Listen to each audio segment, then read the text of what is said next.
I have the best news for Indian gamers. You have reason to rejoice because PUBG Mobile is making a comeback to India.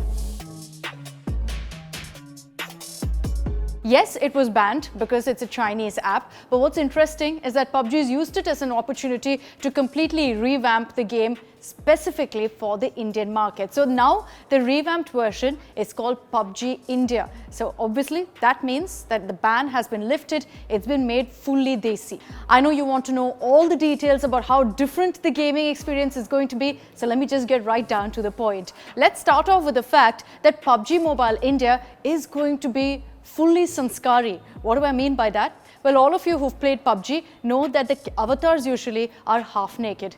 This time around, they're fully covered. So they're going to be fully clothed, and then of course as you progress in the game, you can get to change their attire, change how your avatar looks. But interesting turnaround this by PUBG. Looks like they decided being Desi means also covering up the character. Besides that, also the simulation, which PUBG is so famous for, they've completely changed that around. So the simulation is something that's more Indianized. So they're going to be changing how things look, which will mean that the training ground as well as the areas all around will be more Indian. So does that mean that you're going to be running through India's streets? Well, we'll know soon. So PUBG essentially has put a restriction on how much time you can spend on playing the game now. And this is something that parents will be happy about because they can now regulate how much time is actually spent on playing this game. Besides that, as I mentioned, another concern is that this game is very violent. So one of the common perceptions is that it's not exactly upholding Indian standards.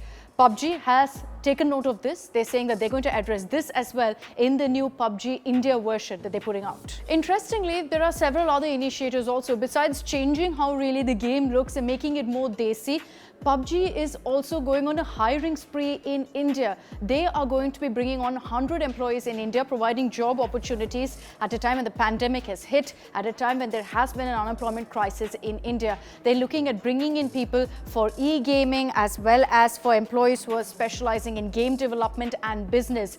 They're also looking to tie up with local businesses and thereby provide some leverage, some platform to Desi businesses. Vocal for local seems to be the mantra for PUBG as well.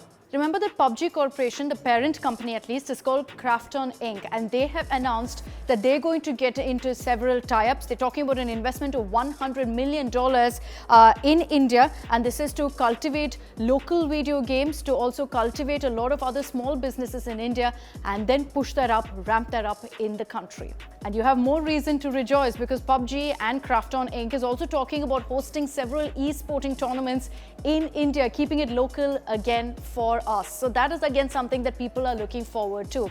The biggest question, however, is with regards to data privacy. And remember that that's why PUBG was banned, because there were questions about data protection, about data privacy of users. The Indian government had raised this and PUBG is addressing it in their new version. They are following all the norms set forth by the government. They've also said that they will ensure data localization. So data of users will not be available outside of India. So that too is being followed. So all of you gamers, what are you waiting for? You have a chance to play PUBG again and legally with all sorts of Desi twists now to the game. Once you do check out the game, do let us know in the comments what you think about it.